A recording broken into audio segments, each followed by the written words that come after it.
livro. A Adriana me pediu material a mais. Eu não sei se eu disponibilizei para todos vocês, mas daí eu tenho alguns livros sobre a questão do inconsciente, que é o primeiro ponto nosso, que é o que a gente fez o fechamento. E hoje a gente já está entrando num segundo ponto, né, numa segunda discussão. Então, o primeiro ponto que a gente discutia, deixa eu abrir só outra telinha aqui, de controle com vocês. No primeiro ponto, a gente falava sobre o inconsciente, esse era o nosso assunto.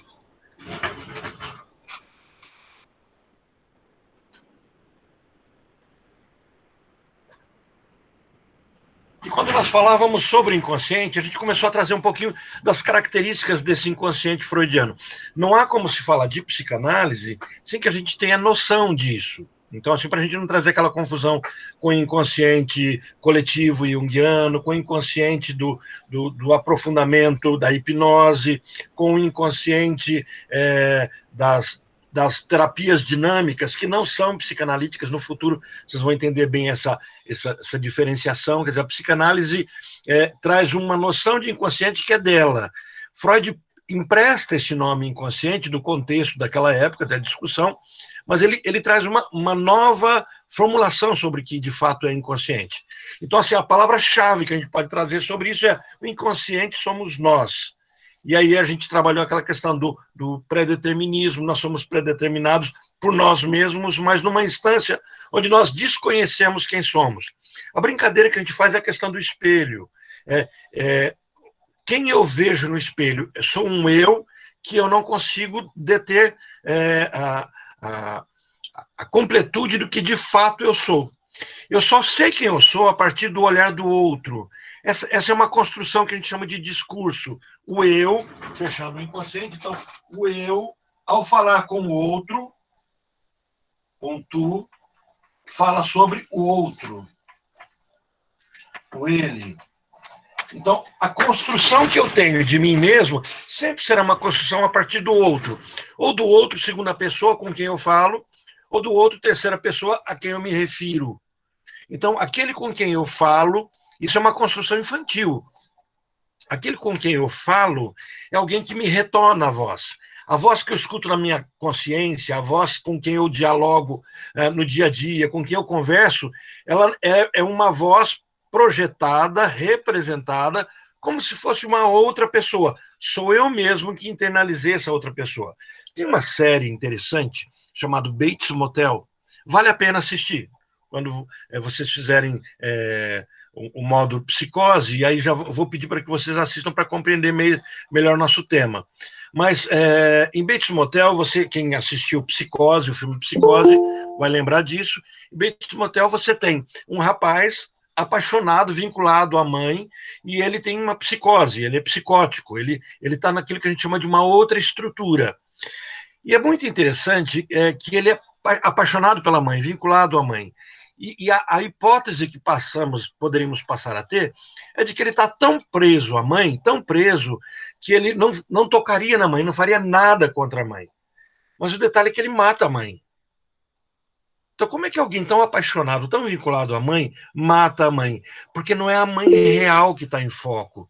Então, assim, quando nós construímos um olhar, e isso é normal, construímos um olhar que a gente chama do outro, ele não diz mais respeito ao outro de fato, real, mas diz respeito a um outro que nós internalizamos. Então, quando, por exemplo, eu me pergunto quem é o Orlando, quem responde para o Orlando quem sou eu, é um outro que eu trouxe para dentro de mim.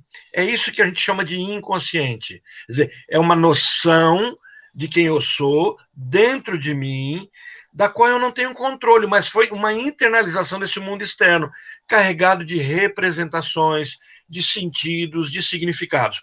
Quando a pessoa adoece, com depressão, com tristeza, com comportamento patológico, quando ela faz esse caminho, a forma, a angústia que ela passa a ter diz respeito a como ela encara a si mesmo, porque ela faz um julgamento de si mesmo. Esse foi o nosso primeiro ponto, que a gente foi firmando, e não se preocupe se isso não ficou muito bem compreendido, que vocês terão aí, no mínimo, 2 anos para que isso seja mastigado, elaborado, e a cada fala nossa, igual a gente vai entrar agora no sentido sexual dos nossos atos, e aí vocês vão começar a perceber essa dinâmica do inconsciente. Então, nós só trouxemos um verniz do conceito de inconsciente. Então, não se preocupem muito se ficou assim um sentido muito etéreo, voando, não tem problema, não. A única coisa que vocês precisam ter em mente é que, para a psicanálise, o inconsciente não é o fundo, o profundo, não é algo que é distante de mim, não é algo que eu posso interpretar como se fosse uma linguagem. Por que eu falo isso? Surgiu um psicanalista que depois sai da psicanálise, e é muito famoso hoje, que se chamava Jung. Deixa eu só desligar o meu aquário aqui, que tá um barulhinho, e talvez incomode vocês. Ficou mais silencioso, não ficou? A Leslie estava falando do motor, era o meu café, Leslie, que eu estava fazendo ali. Eu tinha um computador que ele ligava o cooler e parecia que eu estava ligando uma turbina. Eu penso, um dia alguém falou assim, Orlando, parece que tem um trem, você está perto de uma estação de trem? Eu falei, não, é o cooler do computador. Eu tive que trocar de computador. Então, acabando com os barulhinhos.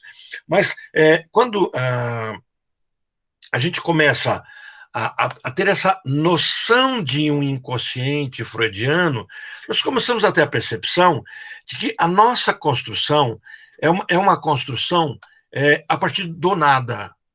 Nós nascemos sem sermos nada. Joia, ok, mas eu sou alguma coisa. Eu nasço sem ser nada, mas mesmo não sendo nada, eu sou alguma coisa. O que eu sou? Aquilo que de fato eu vou me construindo a partir do outro. Então, existe uma construção do ser humano. O que adoece é um jeito de ser em relação ao outro, é uma angústia.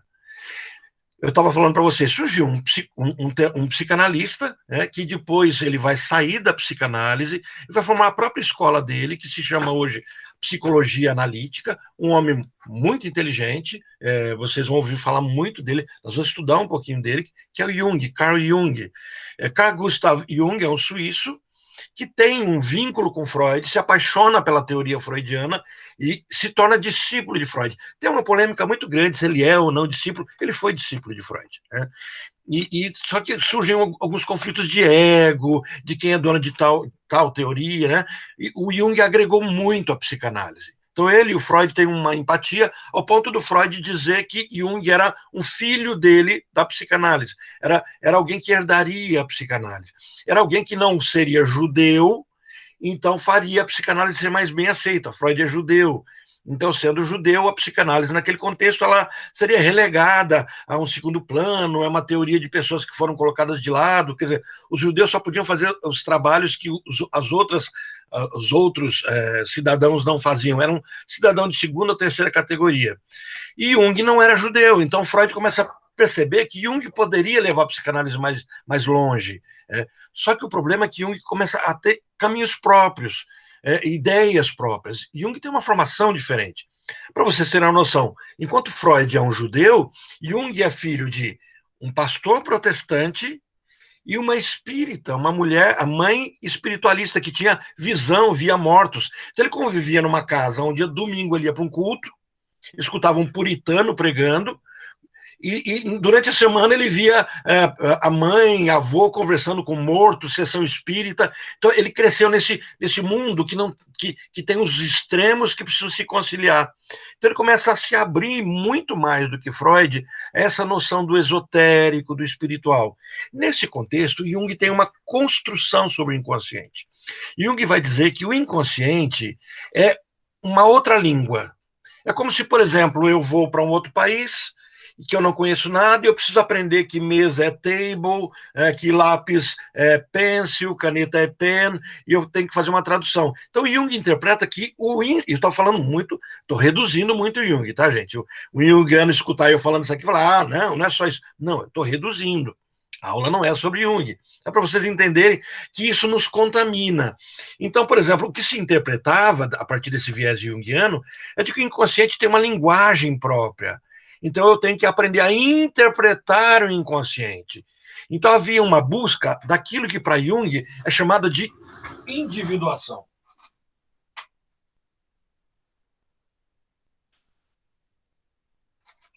Então, a perspectiva junguiana é de que todo o projeto clínico era de me tornar um com o meu inconsciente, eu dar conta de lê-lo, de compreender. Isso cessaria a angústia. Olha, a base psicanalítica junguiana, em parte, é parecida. Por quê que é parecida? Freud vai falar da angústia como um processo de contraponto, onde uma parte minha rejeita a outra parte, ou não a reconhece. Jung vai dizer que o caminho terapêutico é eu aproximar essas duas partes, entender que elas não estão em desarmonia, elas se harmonizam. E ele constrói uma teoria muito interessante que no futuro vocês vão compreender melhor, a questão dos arquétipos, a questão do próprio complexo. Então ele traz uma teoria gostosa de se ler, de se estudar. Ele tem uma outra fala sobre os sonhos, mas a base que eu preciso trazer para vocês hoje é que, para Jung, o inconsciente está numa outra língua, então eu posso interpretá-lo. Eu posso conhecer os símbolos. Ah, sonhei com água, água é vida.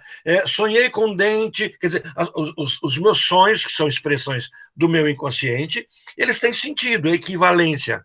Então, um bom psicanalista, um bom analista para Jung, ou uma pessoa individuada, é alguém que dá conta de fazer uma leitura desse inconsciente. O problema é que a psicanálise coloca que o inconsciente é incognoscível. Eu não consigo entender o inconsciente. Porque ele não é construído com narrativa. Narrativa é uma narração, onde existe um eu, um tu e um ele. Você pega uma criança, pega um adulto que se lembra bem da infância, e talvez vocês possam buscar isso para vocês mesmos. Por exemplo, se eu chego para a Rafaela e falo assim, Rafaela, bom, vamos perguntar de fato, Rafaela, você tem lembranças da sua infância? Um pouco. A mais antiga que você tem, a mais antiga. Qual a idade? Não vou te perguntar qual lembrança que é, não. Fica tranquila. Mas qual a idade você carrega a última, mais antiga? 5 anos? 5 anos, ok. Tereza, você tem lembranças da infância? Muitas, muitas, muitas. A mais antiga, Tereza. Tenta resgatar a mais antiga. Uns 4. 4 anos. Ok. Quem tem lembrança mais antiga ainda? Eu tive um paciente que lembrava do berço, para vocês terem uma ideia. Eu tenho a impressão que eu tenho é de 3 anos. 3 anos, ok. Mais alguém? Eu, por exemplo, tenho lembranças de 2 anos. Então eu consigo trazer à memória cenas. De vez em quando eu não sei se as cenas são reais ou se eu aprendi que são reais, eu as ouvi e transformei em imagens. Alguém tem nessa faixa de 2 anos, 1 ano e meio? Ninguém? Ok, mas num processo clínico, um analista consegue fazer vocês retornarem e resgatar algumas lembranças. Eu me lembro de uma regressão, numa sessão fazendo com a paciente minha, ela consegue resgatar o nascimento, antes do nascimento. Então, aquilo que a gente chama de regressão. E aí é o momento que ela descobre que a mãe tentou matá-la. Então ela tem uma crise dentro do consultório. Para mim foi a primeira vez que isso aconteceu, eu levei um susto. Eu pensei que eu ia ser processado, que ela começou a gritar dentro do consultório. Eu falei, daqui a pouco a polícia acha que está acontecendo um ato de violência aqui dentro. Mas, gente, o que é interessante é que quando você conversa com pessoas, elas descreverão imagens. Ah, eu me lembro de um berço. Ah, eu sonhei, eu me lembro, sonhei não, a última lembrança que eu tenho é de estar no colo da minha mãe. São imagens. O inconsciente é construído de imagens. O problema é que nós não construímos ainda com os nossos 1 ano de idade, 6 meses de vida, uma narrativa, um discurso. Não existe uma construção feita. O verbo não existe. Existem imagens. O nosso inconsciente, ele é composto por imagens. E é por isso que quando você diz assim, eu sonhei, vocês vão perceber que vocês, por exemplo, muitas vezes têm um cochilo. Sabe aquele cochilinho de 5 minutinhos, cochilou, você acorda, nossa, eu tive um sonho. E quando você vai contar o sonho é muito grande. Você fala, mas como é que eu sonhei em 5 minutos tanta coisa? Ou, por exemplo, você passa uma noite sonhando, você tem vários sonhos, nós temos vários sonhos durante a noite. E você tem vários sonhos, e aí a pessoa descreve uma novela, fala assim, não, para ter vivido esse sonho, foi mais do que uma noite. Primeiro, que o nosso inconsciente é atemporal. Ele resgata memórias que nós temos que aconteceram quando nós éramos bebês e elas têm a força do presente, como se estivesse acontecendo agora. Então, elas não têm temporalidade. Isso foi a nossa última fala na semana passada sobre esse inconsciente. Então, o inconsciente freudiano não é o inconsciente junguiano, não é o inconsciente da hipnose, não é o inconsciente de algumas psicologias que trabalham um verniz, vamos pegar a Gestalt, o próprio humanismo, que trabalham um pouquinho do verniz. O inconsciente freudiano é um inconsciente inacessível, mas cuja expressão eu interpreto. Esse é o detalhe. A expressão do inconsciente, ao sair, ela é interpretada. E ela é interpretada por um fator que a gente chama de afeto. O que é afeto? É aquilo que, estando dentro de mim e escapando, cria vínculo. Por exemplo, se eu passo por uma situação de medo, eu teria um medo natural das coisas. Eu levo um susto, alguém tenta me assaltar, um carro quase me atropela, isso é natural, isso me inspira medo. Mas se aquele medo, ele encontra correspondência a uma imagem, olha, é uma imagem do meu inconsciente, eu carrego a força da imagem e não do medo real. Então, quando alguém fala assim, eu não consigo subir numa escada, eu tenho medo de altura. Olha, uma coisa é eu ter cuidado com a altura, eu me cuidar, isso é natural, sobrevivência. Outra coisa é a pessoa ter aquele medo que ela fica paralisada. Ela não sobe em uma árvore, ela não anda numa passarela, ela vai no elevador, ela entra em desespero, ela tem que estar acompanhada de alguém. Isso significa, em termos psicanalíticos, que a história real está tendo um link, um vínculo, uma representabilidade com alguma coisa contida no meu inconsciente. Alguma coisa não resolvida, que foi parar no inconsciente, mas não pertence a ele.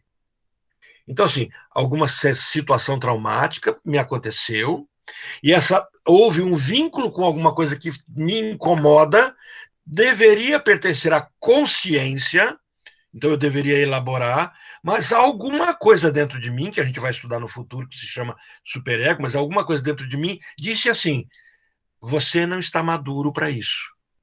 Então ele esconde. Esconde onde? No inconsciente. Mas o inconsciente não é feito para se esconder coisas.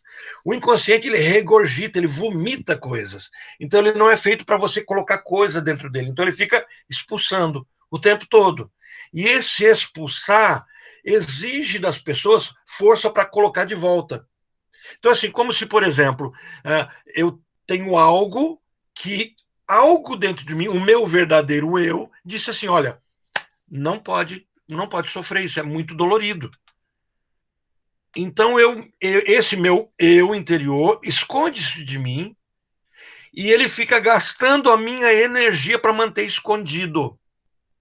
Então, você vai ver as pessoas chegando no consultório dizendo assim, estou desanimado, estou desmotivado, a vida não tem muita graça, eu vivo repetindo as mesmas coisas, eu casei com uma pessoa, separei, casei com uma igualzinha, separei, casei com outra igualzinha de novo, ou, por exemplo, eu fico fazendo escolhas, as escolhas são repetitivas.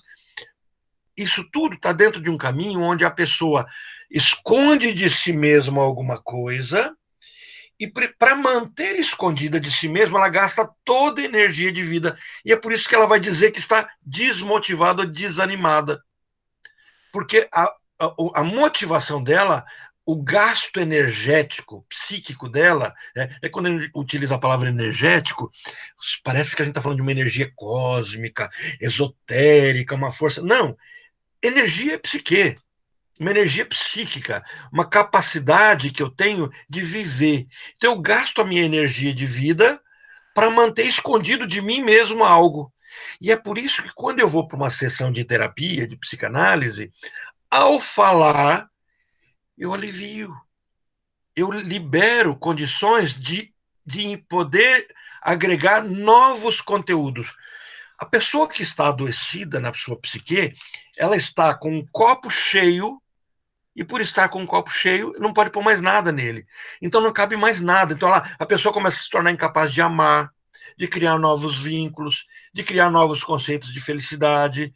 Ela é capaz de criar o novo. E quando nós somos incapazes de criar o novo, nós começamos a envelhecer, nós começamos a morrer. Então, se a gente sai uma busca de um conceito de morte para a psicanálise, é o conceito de estagnação. Eu não tenho espaço para o novo. Tenta imaginar uma casa entulhada, né? Você chega na sua casa, você fala assim, bom, eu preciso de um sofá novo. Você olha na sala, oh, mas o lugar do sofá já está ocupado. Aí o seu sofá está velho, está desconfortável, e você não usa aquela sala, por quê? Porque o sofá está velho, não dá para você usar, né? Está rasgado, mas você não põe o novo, por quê? Porque está ocupado o espaço. Então, você é a pessoa que fala assim, eu preciso ter uma vida nova, mas quando a psique dela, essa energia psíquica vai providenciar o novo, está tudo cheio. Estando cheio, ele fica tentando resolver isso. Uma ilustração bem grotesca, mas que dá para ilustrar, é mais ou menos assim. Isso aconteceu comigo. Eu estava na praia e resolvi exagerar numa coisa que eu não conhecia, chamada azeite de dendê. Na verdade, foi um molho de peixe delicioso, eu estava em Porto Seguro, e eu comi aquele molho de peixe, e eu estava quase passando fome em Arraial da Ajuda. Todos os restaurantes que eu... Isso faz muito tempo, faz uns mais de 20 anos. 25, 30 anos. Século passado. E os restaurantes de Arraial da Ajuda não eram bons. Então eu queria comer um camarão, estava horrível. Queria comer uma moqueca de peixe, estava horrível. Aí eu fui para Porto Seguro. Quando eu chego em Porto Seguro, eu fui numa das barracas lá, pedi uma moqueca. Mas que moqueca deliciosa. Aí o que eu fiz? E come moqueca. E pegava aquele molho e colocava no arroz ali. E eu não sabia que era azeite de dendê. Eu não sabia. E eu tinha um problema, que hoje eu não tenho mais, que era vesícula com problema. Eu já perdi minha vesícula, né? Então, o que aconteceu? Eu saí da praia, quando eu cheguei no hotel, a barriga parecia que eu estava grávido. Hoje não seria de assustar, porque eu estou gordo, né? Mas na época eu era magrinho. Na época eu pesava assim, uns 70, 80 quilos, né? Então, assim, e aquela barriga estufada, parecia uma... E o que aconteceu com o restaurante? Eu tinha 7 dias para ficar lá. E eu não pude comer mais nada, eu não tinha mais fome, não tinha apetite. Então eu ia para um restaurante, todo mundo que estava lá comia aquelas comidas deliciosas, e eu olhava, não tinha fome. Eu estava passando mal. Eu estava tomando remédio para o fígado. Quer dizer, fui ao médico, o médico me deu o quê? Uma injeção de Xantinon, dizendo que era problema no fígado, e não resolveu nada. As pessoas que começam a sofrer, elas estão nessa situação, empazinadas da vida, o inconsciente está transbordando de conteúdo que não é dele, e a gente fica tentando manter aquilo ali dentro, por quê? Porque dói. Ok? Fechando, então, esse é um tema ligado ao inconsciente. Hoje a gente vai entrar num tema muito interessante, que é aquilo que eu falei para vocês no nosso último encontro, a grande confusão sobre a psicanálise. Quando a gente fala assim que para a psicanálise tudo é sexo, aí as pessoas falam, tá vendo? A psicanálise é pervertida. Orlando, Oi. Só um minutinho, eu não sei se cabe aqui, Sim. porque como você vai sair...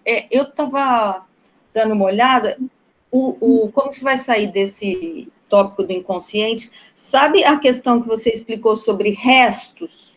Sim.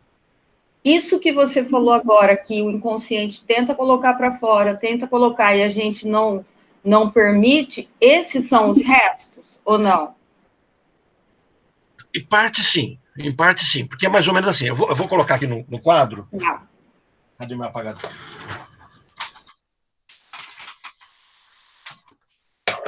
A situação seria mais ou menos essa. Esse é o desenhozinho. Então, aqui, no meu inconsciente, eu tenho representações. Dessas representações, existem algumas coisas que escapam. É uma falha no processo psíquico. Por que é uma falha? Porque essas imagens que estão aqui deveriam ficar lacradas aqui. Então, parte disso escapa, mas precisa escapar. Ó, é uma falha, mas que precisa acontecer. Por quê? Porque senão eu teria uma vida só inconsciente. Eu não teria uma vida dinâmica. Então, aquilo que escapa vem com a força, com a busca, vem buscar a satisfação absoluta. Por quê? Porque tudo que está aqui está ligado àquilo que a gente chama de desejo. Lembra que eu falei para vocês que o bebê... Até eu perguntei a Rafaela, que foi a vítima, eu perguntei assim, quando o bebê para de mamar? E a Rafaela falou assim, quando a fome cessa, lembra disso? E eu falei assim, mas o bebê não tem essa noção de fome cessar. O bebê mama, até ele cansar, ele dorme. ele está exausto, ele mama até quase desmaiar de tanto mamar. Ele não para de mamar porque está satisfeito, ele vai construir o conceito de satisfação. Mas ele está num processo que ele para de mamar, tanto é que ele tem leite num peito. E aí acaba o leite desse peito, ele chora e você troca de peito. Só que daí o outro também, aí esgota dos dois, e se couber alguma coisa dentro dele, ele continua chorando.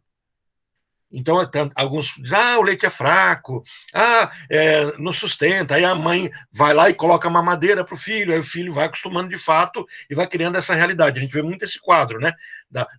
De muitas vezes o bebê mamar mais do que o leite, o peito está produzindo naquele momento, porque se acostuma a essa situação. Aí os médicos orientam, deixam o bebê chorar nessa situação, tal, tem toda a orientação. Bom, a nossa insatisfação, ela é absoluta. Nós queremos gastar tudo. Sabe? Não pode sobrar nada. Só que como está no mundo da representação, dois sistemas são construídos, que Freud desvendou, chamou um de condensação e o outro de deslocamento. O que é a condensação? Tudo fica comprimido numa realidade só, um complexo. Eu tenho uma cena e as outras cenas todas ficam circulando em volta daquela cena. Condensação. Isso é a linguagem do sonho. Nós vamos entender melhorzinho isso no futuro. E o deslocamento, uma cena leva para outra, que leva para outra, que leva para outra, e aí vai esse desencadear, essa corrente, e aí você não cessa. Mas se resolve nas imagens. Por isso que os sonhos são repetitivos, nas imagens. O que escapa disso é algo que me traz vida. Mas ele faz a mesma busca. Satisfação plena, completa. Então isso que a Teresa está pontuando dos restos é o que escapa. Mas quando ele escapa, ele vem para um mundo chamado consciente. Então, quando ele vem para um mundo chamado consciente, ele busca também ser gasto ao extremo. Então, o que começa a acontecer? Nós começamos a ter que gastar a energia. E nós temos dois jeitos maduros de gastar a energia. Eu vou falar só as palavras, porque nós vamos estudar cada uma dessas defesas. Mas a psicanálise descobriu que nós gastamos a energia de duas formas maduras. Sublimando e sendo altruístas. Então, o que é sublimando? Eu gasto energia no corpo ou na psique. Então, por exemplo, se eu tenho muita energia física, agressividade, eu vou para a academia. Eu não tenho que ir para a academia para dar novo sentido à minha vida. É para ficar cansado mesmo. Tenho raiva, então eu vou lá, dou murro, dou chute, eu grito, eu gasto energia. Então, boa parte dessa energia que precisa ser gasta, eu consigo gastar. A questão é que essa energia, toda a energia contida aqui, se chama energia sexual. É o que a gente vai ver nesse próximo capítulo. Por que recebeu esse nome? Qual o motivo de receber esse nome? Então, parte dessa energia é gasta com atividades físicas ou intelectuais. Estudo muito, fico estudando, fico lendo, então eu estou gastando essa energia, estou trabalhando, isso é sublimar. Então sobra pouca energia para a minha vida, para uma vida sexual. Orlando, de novo, relação sexual, não. Relação sexual é uma parte da sexualidade só. Energia sexual tem a ver com prazer, com libido, com desejo de vida. Bom, então parte é sublimada e parte é vinculada ao altruísmo. O que é o altruísmo? Eu, ao invés de ter a minha própria vida, eu começo a viver minha vida nos outros. Então, por exemplo, eu posso cuidar de pessoas carentes, eu posso começar a ajudar cachorro, gato, eu pego uma causa. Então eu começo a gastar boa parte da minha energia de vida fazendo coisas para os outros, aí eu me realizo nos outros. Então eu posso ajudar pessoas a se casarem e por isso eu não preciso estar casado. E daí vem um motivo que a gente pode entender, por exemplo, por que padres e freiras não contam de viver uma vida plena, tranquila, sem nunca se casarem, por exemplo, sendo celibatários. Porque eles estão vivendo a vida de casamentos de outras pessoas. Isso é maduro. Então o que Freud percebeu é que essas duas defesas maduras, elas nos permitem viver em sociedade. Então eu sou produtivo socialmente. Então eu produzo para a sociedade, eu cuido das outras pessoas, e ele vai dizer assim, essa energia que eu estou gastando é sexual. Então ela, por nunca ser gasta totalmente, olha, ela busca a satisfação plena.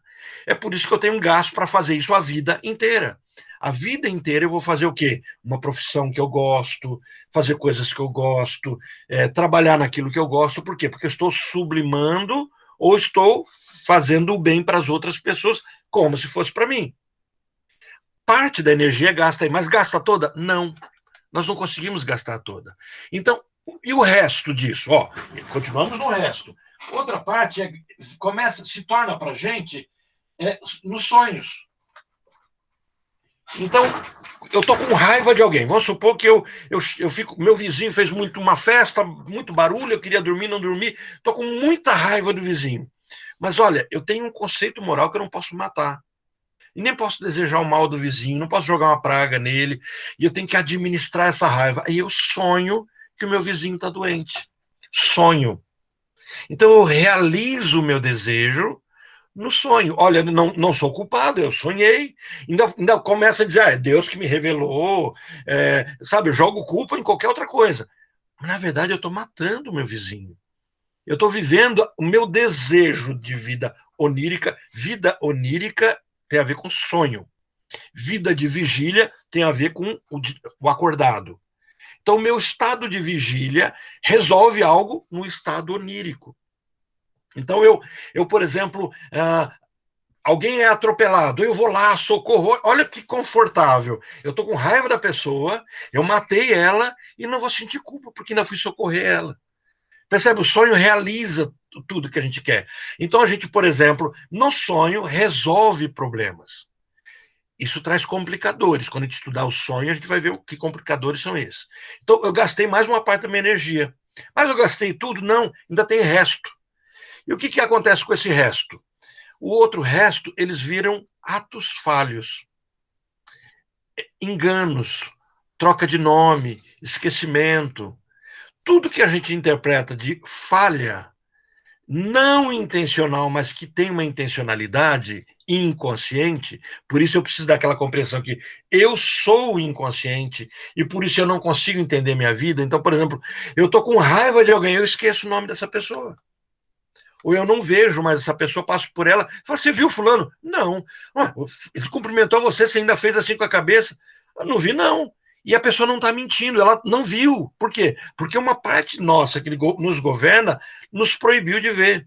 Sabe aquela fala que a gente fala assim, o marido traído é o último a ver, o pai, os filhos enganam os pais, como é que ele não vê? Ele está fingindo que não vê. Algumas vezes não vê mesmo.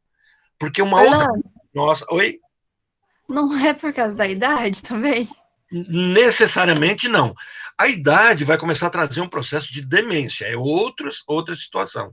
Mas você vai encontrar pessoas com 90, 100 anos de idade que não justifica, tem uma mente muito sadia. Até o processo de demência, que é essa degeneração, a gente vai fazer uma busca também fisiológica ou neurológica. Mas se você descartar isso, algumas pessoas sem problemas se esquecerão. A gente vai ver pessoas jovens se esquecendo. Você vai ver pessoas. Isso a gente vê muito em jovem e adolescente, por exemplo, você manda ele fazer alguma coisa, ele passa do lado e não vê aquilo. Não vão dizer que isso é problema de homem também, não. Isso a minha esposa já fala, né? Vai pegar tal coisa na gaveta, não está aqui, tá? Não está. Ela vai e acha. É porque elas escondem, as mulheres têm essa habilidade, né? A gente tem que defender nosso peixe, né? Mas Rafaela, necessariamente não é a idade, porque a gente vê isso acontecendo com pessoas jovens e saudáveis. E a troca de nomes, assim, por exemplo, a pessoa tá falando, daí vai trocando nomes. Então, todos os nomes, você vai perceber que uma coisa tem a ver com o outro. Então, por exemplo, os pais trocam o nome dos filhos. Ou porque está com muita raiva, então talvez esquecendo o nome do filho, ele está se vingando do filho. Ou, de fato, porque todos compõem o mesmo mecanismo, estão dentro do mesmo caminho. Eu tenho 2 filhas e 3 cachorros, mas 2 cachorras. Então, de vez em quando, eu vou chamar uma, até o nome do cachorro vem junto. Ou porque está bravo, ou porque todos carregam a mesma força de expressão. É que nós carregamos, quando, por exemplo, você valoriza ou desvaloriza uma pessoa, esse é um conceito moral. Então, por exemplo, quando você valoriza um filho, é um conceito moral. Mas o inconsciente não tem moralidade, ele não é imoral. a moral não cabe dentro dele. Então é por isso que no inconsciente eu posso matar pessoas que eu amo de paixão, por quem eu morreria. Mas no inconsciente eu posso matá-las. Então eu me lembro de um sonho de uma aluna, que ela descreve na aula de sonho, ela descreve que ela sonhou com a morte do irmão, um carro passa em cima do irmão, despedaça ele todo, e aí ela acorda, é um pesadelo, e eu falo assim, bom, quando você acordou, como você, dentro do sonho, como você estava? Eu falei, estranho, no sonho eu acordei assustada, mas no sonho eu não me senti mal. E o que mais me chamava a atenção é porque eu via, é como se eu sorrisse, eu desse risada. É porque eu falei, o que aconteceu entre você e seu irmão? Ah, nós brigamos. Então ela tinha brigado com o irmão, mas ela amava o irmão. Então o que ela faz? No sonho, o irmão é atropelado. E ela se sente bem, só que isso é rejeitado. Então, ao acordar do sonho, eu sou punido, porque o sonho, se o sonho realiza os meus desejos, qual é a melhor forma de eu ser punido? Você chega para uma criança e fala assim, olha, você fez arte, hoje você não vai assistir desenho. Não é castigo? No sonho, o sonho é o meu parquinho, o meu jardim da infância, é o meu desenho. Então, se eu fiz algo que eu acho que está errado, basta eu sair do sonho. É o meu castigo. Então, muitas vezes eu esqueço o nome por esse fator. Mas nós vamos estudar isso. Freud vai nos ensinar, ele escreve um livro chamado Psicopatologia do Cotidiano. E ele vai falar desses esquecimentos simples, de palavras. Então, por exemplo, ele descreve uma cena em que ele se esquece de algo, e aí ele fala, mas por que eu esqueci uma coisa que eu sei tanto? E aí ele, remontando a cena, ele percebe que ele esqueceu de algo porque o assunto que estava vindo tinha que ser esquecido. Olha, o que ele esqueceu não precisava ser esquecido. Mas ele estava falando de algo que ele tinha que esquecer. Ele estava de férias e veio um assunto de trabalho na mente dele. Então, o que aconteceu? É uma distração do inconsciente. Ele esqueceu de algo que fez com que ele se preocupasse com o esquecimento. E automaticamente ele não trabalhou. Porque o que ele ia lembrar era um problema de um paciente dele que estava ligado a algo que ele estava vendo ali. Então, é por isso que volta aquilo. Nós nos governamos num ponto onde nós nem sabemos que nós governamos. Mas isso tem a ver com os restos que a Teresa falou? Tem. Porque o que acontece? Olha só. Existe vamos pegar até esse exemplo. Freud estava de férias. E ele não queria trabalhar. E ele ouve falar de um assunto, o assunto, inclusive, tem a ver com sexualidade. Ele fica sabendo, ele lembrou que os turcos preferiam morrer, os turcos aceitavam passivamente a morte. Então, eles eram pessoas que, se está doente, vamos fazer o quê? A gente aceita a vida. Só que os turcos preferiam morrer do que se tornarem impotentes. E a discussão de assunto é aquilo. Quer dizer, como é que alguém tão resignado, que aceita a vontade de Deus, que aceita tudo, aceita até morrer, de repente prefere morrer do que se tornar impotente por conta da idade ou alguma outra coisa. Então, ele começa a elaborar a incoerência disso. Aí ele se lembra de um paciente dele que estava impotente e em depressão. Então, ele ia voltar a trabalhar. Então, ele não pode trabalhar. Olha, aí vem, Teresa, o resto. Essa lembrança que veio, algo dele falou, não pode lembrar. Empurrou para dentro. Então, aí vem. O meu cotidiano, vamos chamar isso aqui de realidade, tá?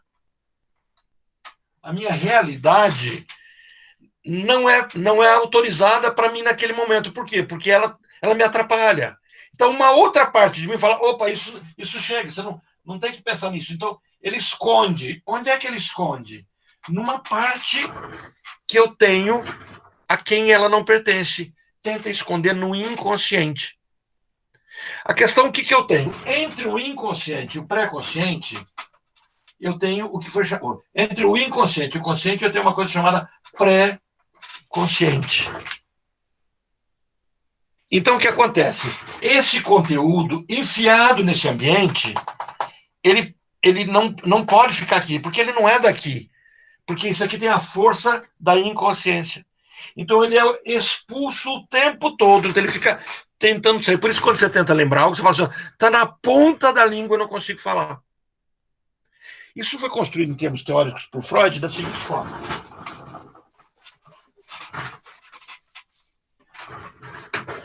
Freud começa, aqui a gente está entrando, eu vou avançar no que não está no texto, mas acho que é muito relevante para vocês. Quando Freud começa a discutir a psique, ele lança a primeira proposta. Tá? Qual que é a primeira proposta? Vai ser chamada primeira tópica freudiana. Quando vocês acharem assim, primeira tópica freudiana, e depois tem a segunda tópica freudiana, a primeira tópica é uma proposta que ele tem de compreender a mente humana. Ele diz assim, nós temos conteúdos conscientes e inconscientes. Nós temos aquilo que nós sabemos o que pensamos e tem aquilo que a gente desconhece. Então, o primeiro ponto que ele interpreta é isso.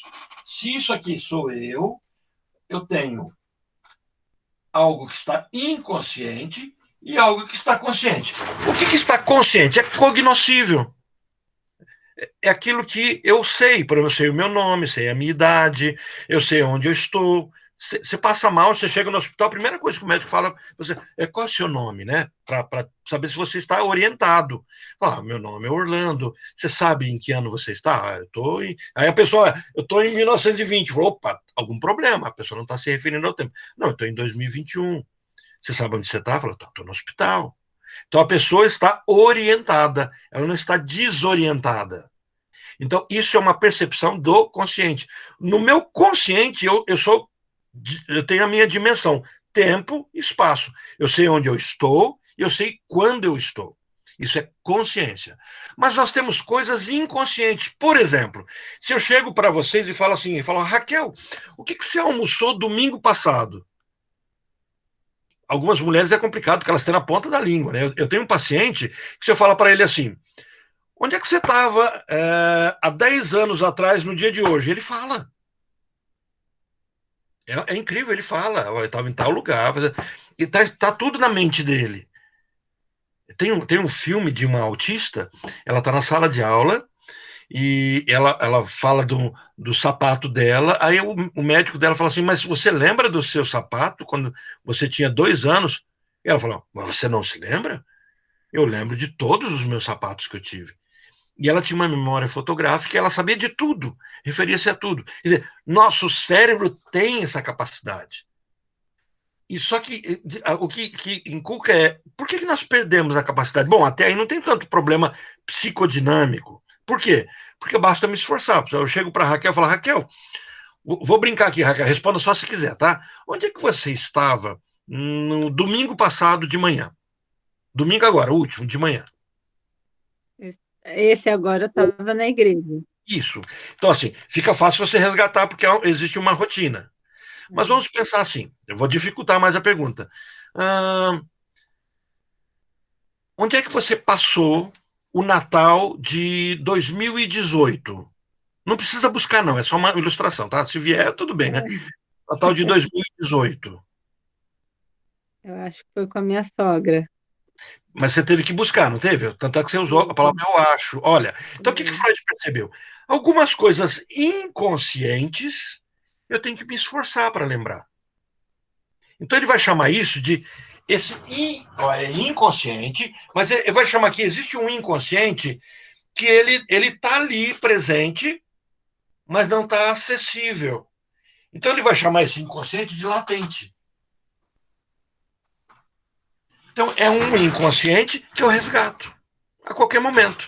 Eu só tenho que me esforçar. Esse inconsciente depende da minha memória, depende do meu exercício mental, depende da minha inteligência, do meu tempo, de vários fatores, mas são acessíveis. Então você chega lá no médico, o médico fala assim, mas quando é que começou essa dor? Você fala, deixa eu ver, não.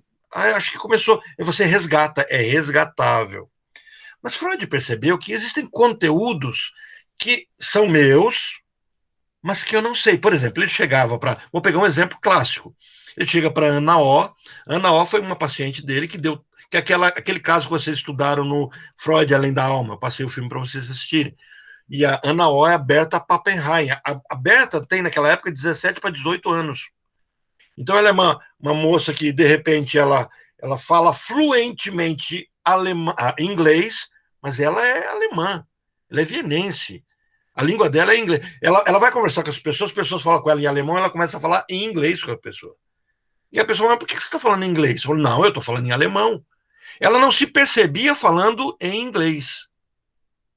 ela tem um período em que ela tem nojo de água, ela não pode beber água. E ela não consegue beber água. Um período ela fica cega. Então ela começa a acontecer alguns fenômenos com ela que ela não tem controle deles. Então, quando Freud fala assim, por que você parou de querer beber água? Ela não sabe. Então, existem alguns esquecimentos. Então, quando Freud se pergunta assim, existe dentro de nós conteúdos da nossa história que não estão conscientes e nem estão disponíveis. Então, ele vai dizer assim, então existe uma outra estrutura que eu não consigo mais acessar. Então, na primeira tópica freudiana, ele vai dizer assim, a minha psique é construída pela consciência e pela inconsciência. E a minha inconsciência, parte é acessível e parte é inacessível. Parte está latente, parte está recalcada. Parte está disponível, parte eu não consigo achar mais. Então, assim, essa é a primeira tópica freudiana. Vocês vão ler, aqui esse nome todo. Viu a primeira tópica freudiana, vocês vão ver isso. E ele coloca tem um desenho para isso, depois eu mostro o desenho, mas os símbolos são esses. Então, eu tenho a consciência, a inconsciência e a pré-consciência. Entenderam a primeira tópica? Quando a gente fala dos restos, que é o que a Teresa perguntou, esses restos que ficam teimando em voltar e eu não quero que eles venham à tona, eles se alojam aqui, no pré-consciente. E por que eles voltam? Porque eles não pertencem ao pré-consciente, eles têm que vir para a consciência. Mas aí surge a segunda tópica freudiana. Alguma coisa dentro de mim se tornou censora de mim mesmo e me autoriza ou não ver essas situações. Então acontece alguma cena e ele se pergunta, o que dentro de mim me faz esquecer algumas coisas? E ele vai dizer que eu adoeci. Naquele primeiro momento, vai mudar muito a teoria, tá? Mas naquele primeiro momento ele vai dizer assim que esse sensor é o que vai me causar esse mal-estar. Então eu preciso desmontar isso, preciso acessar isso. Então ele vai ter a segunda tópica, que eu só vou dizer para vocês o que é, não vou explicar, porque aí é mais denso. Mas ele vai dizer assim, a minha psique é construída por um contato com a minha realidade, e vai dizer, o contato com a minha realidade é meu ego, o meu eu. Por algo que está dentro de mim, do qual não tem nenhum contato com a realidade. Então ele não tem moralidade, ele não tem temporalidade, ele não tem realidade. Que ele vai chamar isso de coisa, de isso. Id. Então, quando vocês usam a palavra id é isso, uma coisa, um it, um ish, quer dizer, um nada, sem forma.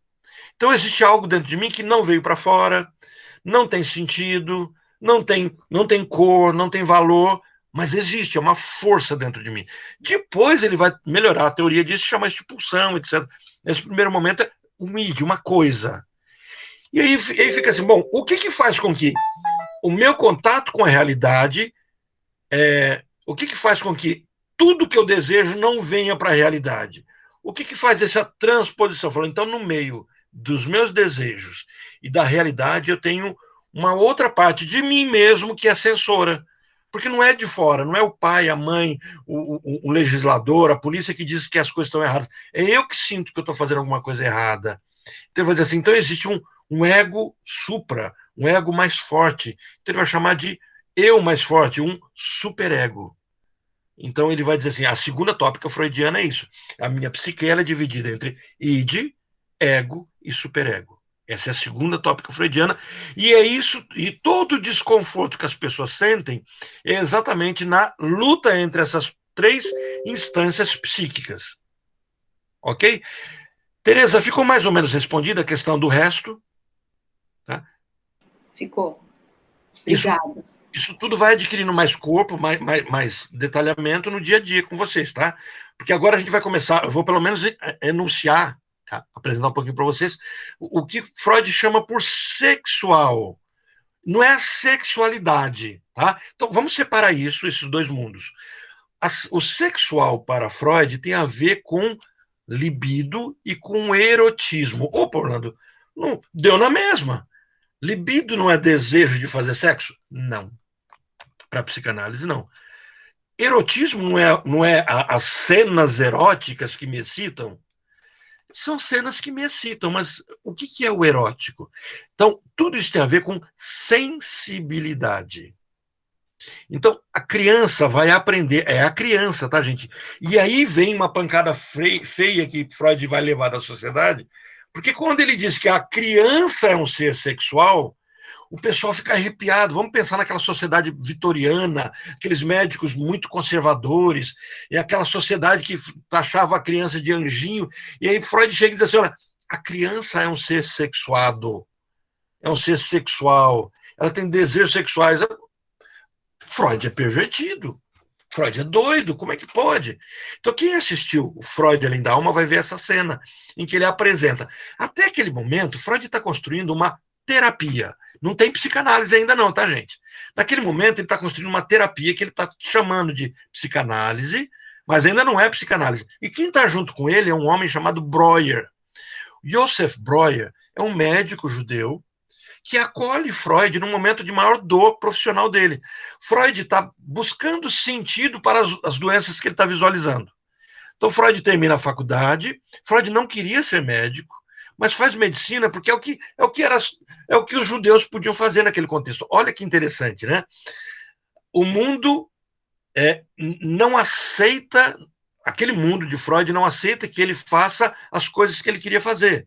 Alguém que estava querendo se envolver mais com a área do direito, né, com uma área que teve um rebuscamento melhor na sociedade, mas os judeus só podiam fazer as profissões que ninguém queria ter. E médico era uma profissão dessa, é uma profissão suja, que mexe com sangue, com doença. Hoje é glamouroso, né? Mas é glamouroso quem não pensa, quem imagina o que o médico faz. Porque a gente vê o lado social, vestido de branco, ganha bem, não tem problema com o desemprego, né? Mas assim, o sofrimento de um médico é muito intenso. Os médicos adoecem nas emoções, os médicos passam por situações difíceis, o estudo é muito profundo. Então, isso não é de agora, isso era antigo. Então, restava aos médicos, e hoje, por exemplo, entre aspas, tá, que eu vou dizer assim, as piores opções médicas que se pode ter são as da psiquiatria. Falar em psiquiatria, no final desse mês, agora dia 29, está confirmado, a doutora Amanda vai trazer para a gente uma palestrazinha no bate-papo, vai ser dia 29 às 9 horas, sobre borders, né? Então, a Priscila, que é uma outra colega nossa, conseguiu falar com ela, ela aceitou o convite. Então, quem tiver um tempinho, vai estar gravado tudo, né? Mas quem tiver um tempinho, já agenda aí, dia 29, às 9 horas da manhã, das 9 até as 10, 10 e meia, a doutora Amanda vai estar com a gente falando um pouquinho sobre borders. No futuro vocês vão descobrir o que é border, né? Vocês vão se encontrar com borders na vida. Vocês vão ver a complicação dessa estrutura psíquica. A complexidade, que é muito interessante. Voltando para o nosso assunto, então, o que acontece? Freud, quando começa na medicina a buscar solução para os casos que ele encontra uma medicina que não dá conta, não está dando conta daquele mundo.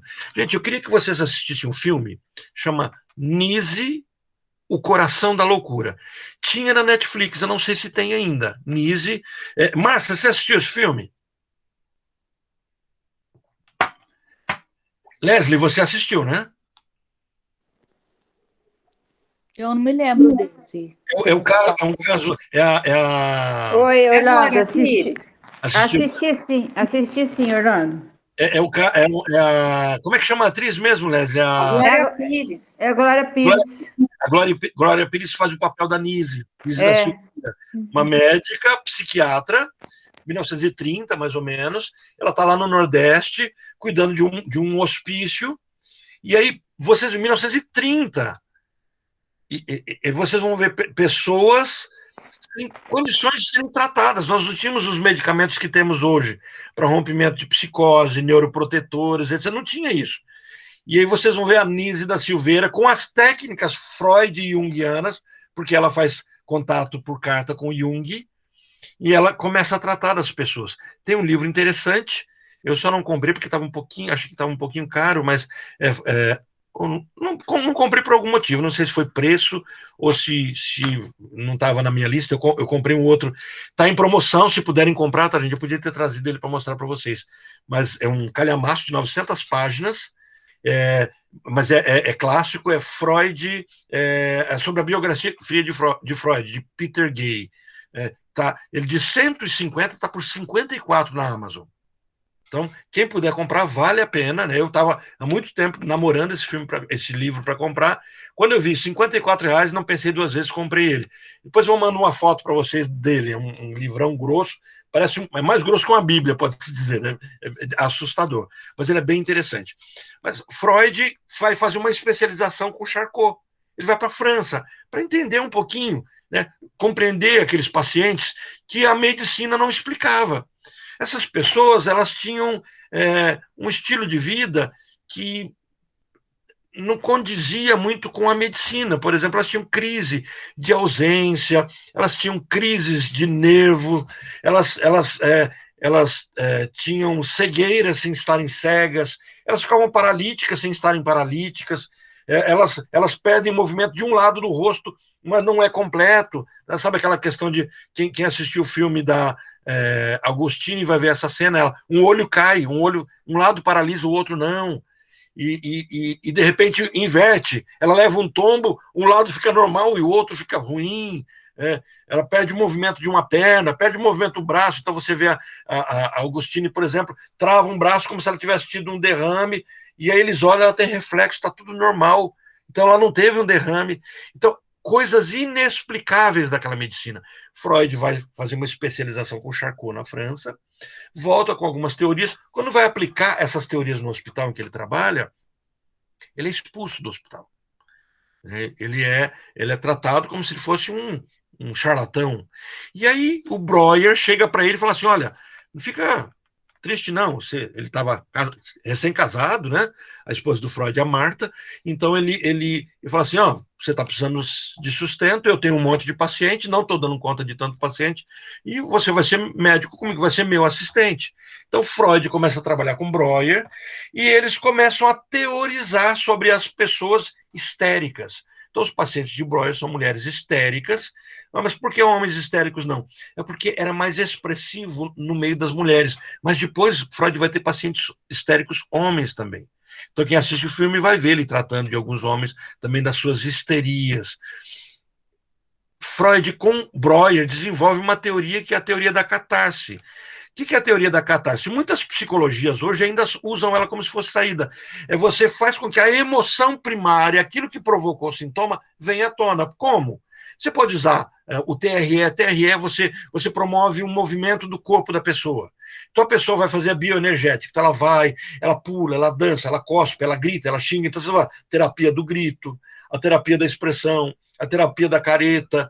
E tudo isso só tem um único objetivo, fazer a pessoa sentir emoção.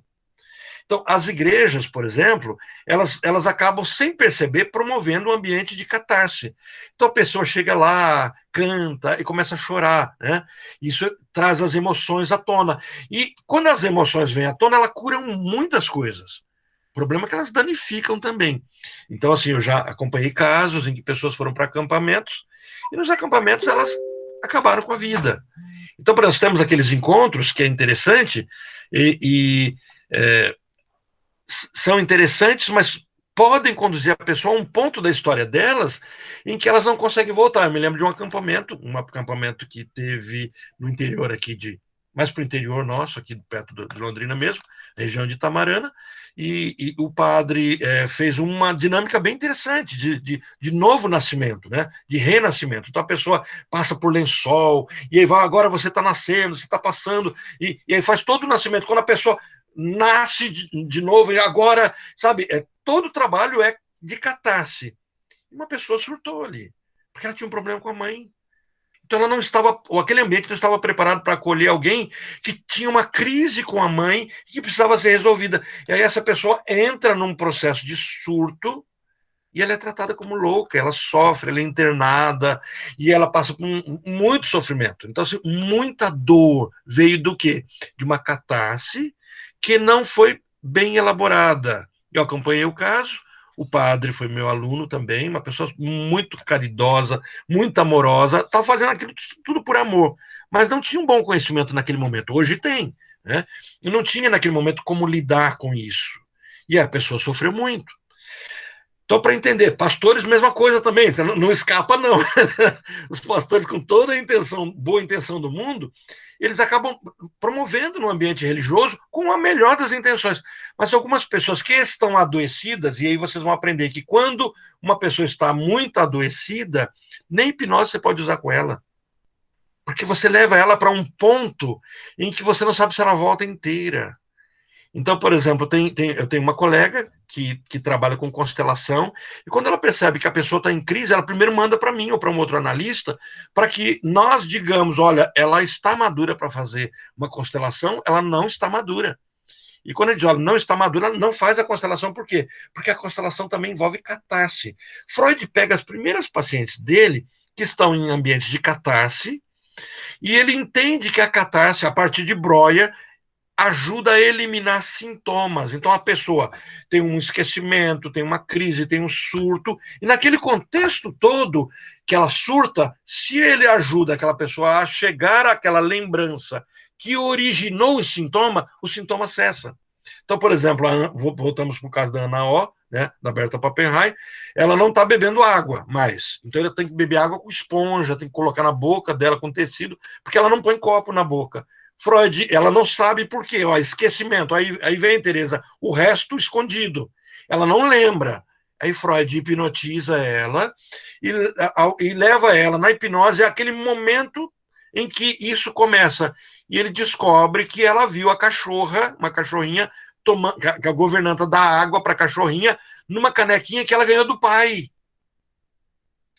E aí, quando ela se lembra disso, ela acorda, sai do transe da hipnose, e ela já acorda e fala assim, tô com sede.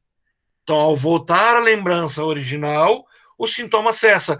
Resolveu a vida dela? Não. Daqui a pouco ela estava cega. Por quê? Porque descobriu-se, Freud foi percebendo que a catarse só te leva para um problema, só que esse problema não cessa o porquê que o problema surgiu. Porque, no caso, a canequinha ali representava, foi dada pelo pai. O problema era com o pai. E o problema era edipiano. E as crises histéricas tinham a ver até com a própria morte do pai, como o pai morreu. Então, Freud tem que remontar tudo isso para fazer com que ela elabore a paixão que ela tinha pelo pai e por que ela se sentia tão traída e atraída pelo pai. Tudo é elaborado com o tempo. E aí Freud constrói toda a teoria dele. Quando ele constrói essa teoria, ele percebe, ele avança, ele percebe que todos os histéricos descreviam uma cena de abuso. E aí ele se assusta e fala assim, nossa, o mundo é cheio de abusadores. Os adultos fizeram muito mal, né, para as crianças. Ele se coloca na situação, nossa, então eu fui abusado também. E ele tem toda essa... E aí ele percebe que ele entra numa segunda teoria, que é a teoria da sedução. Ele percebe que nós, quando criança, nos víamos abusados, não porque o adulto abusou, mas porque nós tínhamos desejos que não poderiam ser encarados como sendo nossos. Então era mais fácil enxergar que é o outro que nos abusou e não nós que desejamos, de alguma forma, alguma intimidade maior com o adulto. E aí, quando ele tem essa percepção, ele começa a descobrir que... E ele não descobre isso com criança, tá, gente? Isso é que é interessante. E, entrevistando seus pacientes, ele percebe que todos os pacientes descreviam uma história sexual na infância. Quando ele propõe isso na sociedade médica, o Breuer, lembra o parceiro dele, que está ali, estamos juntos, vou dar os meus pacientes para você, está junto, está escrevendo com ele, os primeiros textos da psicanálise são assinados por Freud e Breuer. O Breuer diz assim, olha, a partir daqui nós não temos mais nada a ver com outra nossa teoria. Cospem no chão perto de Freud, rejeitam a teoria dele, porque ele diz que as crianças têm desejos sexuais. Então ele é expulso praticamente do convívio social, ele não é expulso da sociedade médica, mas do convívio. Os médicos não querem contato com ele, acham que ele está louco, que ele está destruindo a moral, os bons costumes, e ele começa a enfrentar tudo isso. O negócio é tão violento que um dia ele chega para a esposa dele, ele chega com um pacote de textos dele, chega para Marta é o nome da esposa dele, fala assim, Marta, vou queimar tudo isso, porque eu estou destruindo a família, eu estou destruindo os conceitos. E a esposa dele fala assim, mas você está... o que você está falando é mentira? Eu disse, não, tudo que eu estou descobrindo é real, mas eu não tenho direito de mostrar isso para a sociedade, de desmascarar. E é a Marta que consegue convencê-lo a continuar os estudos, porque a fala é essa, não é mentira, se não é mentira, prossiga nos seus estudos. Então ele pega boa parte dos textos dele, quer jogar fora, e é a Marta que mantém isso, que guarda. Então ele deve à esposa dele, ao caráter da esposa dele, a fibra, a continuação dos estudos dele, porque ele pensou em desistir nesse momento da história dele. Eu vou resgatar isso na biografia de Freud, depois eu mando um print para vocês da página do livro que ele fala sobre isso. E esse livro, calhamaço de 900 páginas, contém um pouquinho disso aí. Então, o que acontece? O Freud agora começa a perceber nas crianças um desejo ligado ao prazer, ao conforto, ao bem-estar. Lá para 1921, depois da Primeira Guerra Mundial, alguns teóricos começam a perceber que o primeiro ano de vida da criança é extremamente importante. E nessa percepção de que o primeiro ano da criança é muito importante, eles descobrem que é porque começa a existir um vínculo da criança. Depois da Segunda Guerra Mundial, isso fica mais fácil de ser visto ainda. Por quê? Porque crianças que eram tratadas de forma asséptica, sem contato visual, tátil, elas começam a ter problemas de relacionamento. Elas não toleram mais as outras pessoas. Elas não toleram o vínculo social. E elas passam a não perder mais nada, porque elas já perderam tudo. Então, elas não têm mais adesão. Então, passam a ser pessoas que têm um perfil de psicopatas, ou de bipolares, ou de border. Você tem uma dinâmica social diferente. Então se percebe que é no primeiro, isso é pós-Freud, tá, gente? É no primeiro ano da vida da criança é que os elos são construídos. É por isso que pós-Freud, não Freud, percebe-se que é o primeiro ano de vida que nós construímos uma coisa que a gente chama de self. E o que é o self? É a minha construção de pertencimento. Então, quando a pessoa tem dificuldades de se ver como pessoa, se ver como sujeito do próprio desejo, de se compreender o próprio corpo aceito, toda a base disso está no primeiro ano de vida. É uma construção de um self defeituoso. O que se descobriu depois é que você pode ter um self natural, que é construído no primeiro ano, ou pode construir artificialmente esse self na história da pessoa. É por isso que algumas pessoas que têm vazio existencial, comportamento não sígnico, que a vida não tem sentido, que você pergunta assim, quem é você? A pessoa não consegue responder pelo como é que você se caracteriza, se descreve, a pessoa não consegue fazer isso, você vai ter que ajudar a pessoa a construir isso artificialmente. Com quem? Com um time, com uma igreja, com um grupo social, com uma família, alguma coisa que faça a pessoa ter a sensação de pertencimento. Mas isso é assunto profundo, tá? Voltando para o nosso assunto Freud. Então, Freud percebe o quê?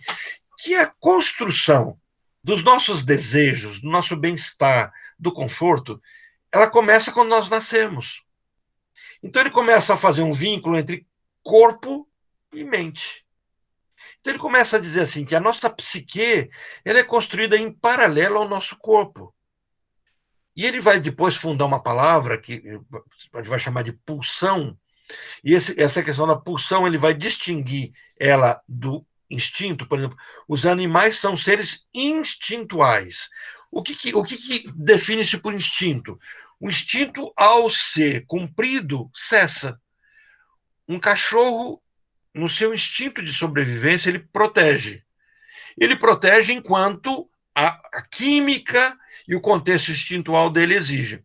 No momento que a química ou aquilo não exige mais, se cumpre o processo, ele se afasta, não tem mais desejo. Para um cachorro com o cheiro do cio, ele tem desejo para fazer sexo. Mas se ele não tem o cheiro que o motive, ele não tem essa composição instintual, ele não deseja mais fazer sexo. O instinto é resolvido. Ele se resolve e, ao ser cumprido, ok. E ele percebe que o ser humano é mais que isso. O ser humano não se sacia. E que aquilo que seria chamado de instinto, ele é construído de forma simbólica. E os nossos desejos são construídos por imagens. Então, por exemplo, um cachorro precisa de um fator feromônio para que deseje fazer algo. O ser humano precisa de imagens. Então, uma visão de uma nudez, uma insinuação de uma peça íntima, uma insinuação de um alimento, isso nos leva a ter um desejo. Então nós construímos por aquilo que é chamado de fetiche. Então ele vai dizer assim, isso me diferencia dos animais. Nós não somos seres instintuais, nós somos seres pulsionais, nós temos algo que nos movimenta dentro de nós, que extrapola o corpo. Então ele vai começar a compor a nossa erotização, não apenas ligada ao corpo, mas a partir do corpo. Então, quando o bebê nasce e sente a falta de algo, o desconforto, ele chora. E, ao chorar, ele é conduzido pela mãe ao peito, a saciar. Então, ele começa, no corpo dele, a construir uma sensação de bem-estar. Só que isso extrapola. Isso começa a extrapolar porque naquele momento ele está tendo sensibilidade, ele está sentindo cheiro, ele está sentindo tato, ele está tocando no seio da mãe, uma pele macia, quente, está sentindo o cheiro do leite. Então ele começa a desenvolver dele bem-estar e o sentido do bem-estar. Então ele começa a construir paralelo o erótico, paralelo o desejo ao bem-estar. Essas duas coisas acontecendo juntos geram para Freud um crescimento do meu corpo e um crescimento do meu desejo, da minha psique. No texto que eu passei para vocês, que é o texto, na parte que começa a falar do sentido sexual dos nossos atos, né? Tá voltando aqui um pouquinho, está na página 31. Ele fecha o conceito dos 4 tempos do nosso inconsciente, foi o que nós terminamos na semana passada de falar, e ele começa a dizer assim, ó, estamos agora em condições de formular a premissa fundadora da psicanálise. Por isso que eu coloquei para vocês, até Breuer, ele falava de dinâmica, ele falava um pouquinho do inconsciente que não é o freudiano ainda, ele falava da psique, ele falava da catarse, falava de terapia. Mas a partir de Breuer, quando ele separa e começa a construir a teoria da sexualidade, e ele vai escrever isso num texto chamado Ensaios sobre a Sexualidade, ele vai começar a descrever o ser humano como um ser sexuado. Ele vai dizer o seguinte, o adulto vivencia uma sexualidade infantil. Então ele vai começar a descrever que todos os nossos atos e desejos sexuais adultos foram construídos quando nós éramos criança. Então, quando você começa a buscar na psicanálise construções sobre a sexualidade, não é sexo, não é o erótico que eu estou falando, que é o nosso tema aqui, não, mas sobre sexualidade mesmo, o masculino, o feminino, ou uma afetividade, heteroafetividade, as psicologias não psicanalíticas farão uma busca na adolescência, compreendendo que é o adolescente que constrói isso, etc. E a psicanálise percebe, não, na adolescência isso tudo já está construído. Com que material? O material composto a partir do nascimento. E ele vai dizer assim, e quem vai ditar o crescimento de tudo isso? É o meu corpo. É como o meu corpo se posiciona, como o meu corpo se adere, se vincula ao real. Então eu tenho um corpo que ainda não sentiu o mundo, e eu começo a conhecer o mundo pelos meus sentidos. Quais sentidos? Oral. No oral eu construo o meu tato, o meu olfato, o meu paladar. Então eu começo a construir, com esses meus sentidos, minha audição. Falei todos? Falei, né? Audição, olfato, paladar, tato e... Está faltando... E visão. Então esses meus sentidos são ferramentas que me fazem conhecer o mundo. Mas são ferramentas que me darão bem-estar. Todo sentido erótico está ligado a construção do mundo. O mundo, para mim, é erótico. O mundo, para mim, é sensível. O mundo, para mim, é tocável. Ele é visto, ele é ouvido, ele é cheirado, ele é degustado e ele é tocado. Só por esses mecanismos eu construo o mundo. Então, se eu retiro tudo isso, eu não consigo construir o mundo. Então, Freud começa a teorizar isso. Olha, estamos agora em condição de formular a premissa fundadora da psicanálise. Nossos atos, aqueles que nos escapam, não somente são determinados por um processo inconsciente, quer dizer, o meu inconsciente construirá um mundo a partir disso, mas quando o meu inconsciente construir o mundo, ele será consciente. Então, o que eu tenho de sensível é consciente. Mas, sobretudo, tem um sentido. Eles veiculam uma mensagem e querem dizer algo diferente daquilo que mostram à primeira vista. Antes de Freud, os atos mais inesperados passavam por atos anódinos, quer dizer, sem sentido. Não tinha sentido, não tinha eficácia. Quer dizer, até Freud, a gente achava que você leva um tropeção, você faz escolhas na vida, você escolhe sua profissão, e por causalidade, por provocação do mundo, porque Deus mandou, porque o signo mandou. Ah, eu sou assim porque eu sou de Áries. Ah, eu sou desse jeito porque eu sou italiano. Ah, eu sou desse jeito porque eu sou afrodescendente. Ah, eu sou desse jeito por causa do meu pai, do contexto. Então, assim, eu tinha causalidades externas até Freud. Freud agora nos leva a pensar que são endógenas, estão vinculadas à minha história. Então ele vai dizer assim, é como eu sinto o mundo. Olha, eles vinculavam, então, essas coisas como não tendo sentido. Eles veiculavam uma mensagem e querem dizer algo diferente daquilo que mostra à primeira vista. Hoje em dia, pós-Freud, né? Com Freud, supor um sentido nas condutas e nas palavras que nos escapam tornou-se um gesto costumeiro. Basta alguém cometer um lapso para logo sorrir ou, quem sabe, enrubescer, considerando-se traído pela revelação de um desejo, de um sentido até então velado. Quer dizer, é Freud que vai trazer assim, não existe nada sem querer. Não existe nada sem sentido. Joia! Já vimos isso no primeiro capítulo sobre inconsciente.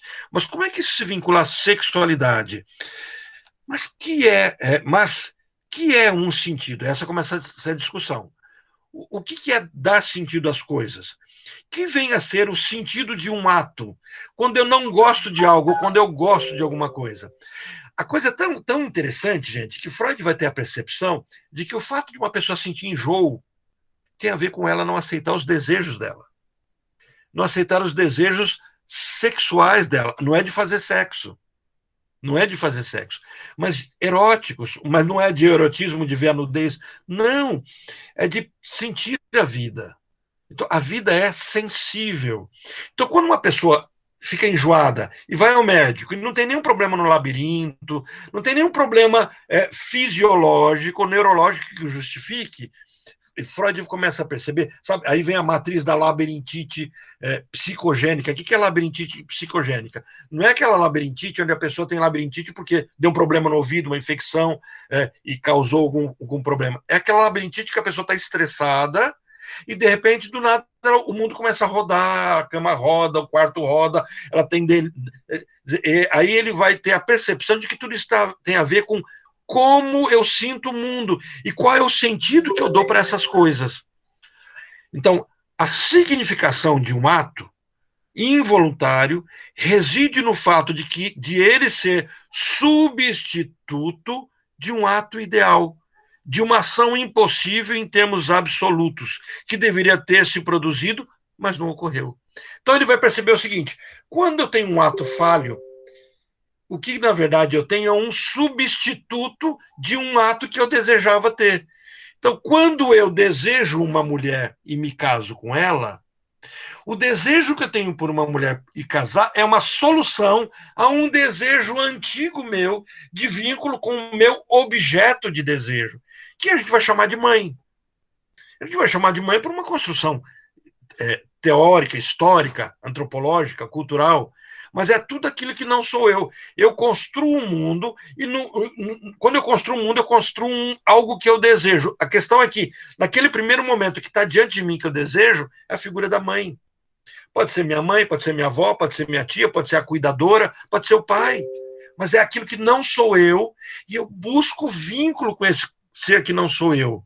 Só que vai acontecer algo na minha história que esse que não sou eu, e quem é antigo da minha idade vai lembrar de um desenho dos dinossauros, né? Lembra a família dinossauro? Qual era o nome do Dino da Silva Sauro para o Baby? O Baby é o bebê dinossauro. Qual é o nome do pai? como é que o baby chama o pai? Gente, isso é psicanálise pura, tá lá Ele fala assim, não é mamãe. Exatamente. Não é a mamãe. Então, nós somos muito, inicialmente, binários. O mundo é construído pela mãe e pelo que não é a mãe. Então, assim, ele tem a mãe, a quem ele se vincula, e tem o outro, que não é a mãe. Então, nós começamos a construir um mundo do o que eu desejo e o que eu não desejo. Percebe o binário começando a surgir? Então, o que acontece? Quando eu sou adulto e eu desejo alguém, qual é a base? Qual é o sentido que é dado desse alguém que eu construí? A mãe. E quando eu não quero alguma coisa, qual é a base? O que não é a mãe. A base. Ah, Orlando, então você está dizendo que todas as minhas escolhas são baseadas na minha mãe? Não. Todas as minhas escolhas são baseadas em como eu construí a minha mãe. E em como eu sou visto pela mãe que eu construí, não pela mãe verdadeira, não pela mãe real. Então, algumas mães cuidam dos filhos tão bem, que para os filhos isso é construído como minha mãe está dizendo que eu sou fraco. E aí eles constroem um ego fraco, e você fala, mas aí a mãe fala assim, nossa, eu amei tanto essa criança, eu disse para ela que ela era forte, que ela era linda, e agora ela está ali com um ego tão frágil. Porque foi interpretado por aquela criança que a fala daquela mãe, aquela mãe enxergava ele como incapaz de viver a vida sozinho. E se torna um ego fraco. Percebe? Não é. E aí outra criança com o mesmo tipo de criação interpreta, nossa, como eu sou importante, olha, a minha mãe dá toda a atenção do mundo para mim. Então, não é como de fato a mãe age, mas é como a criança receptora desse amor age. E aí vem a palavra-chave que eu sempre falo para vocês, que é essa aqui, gente.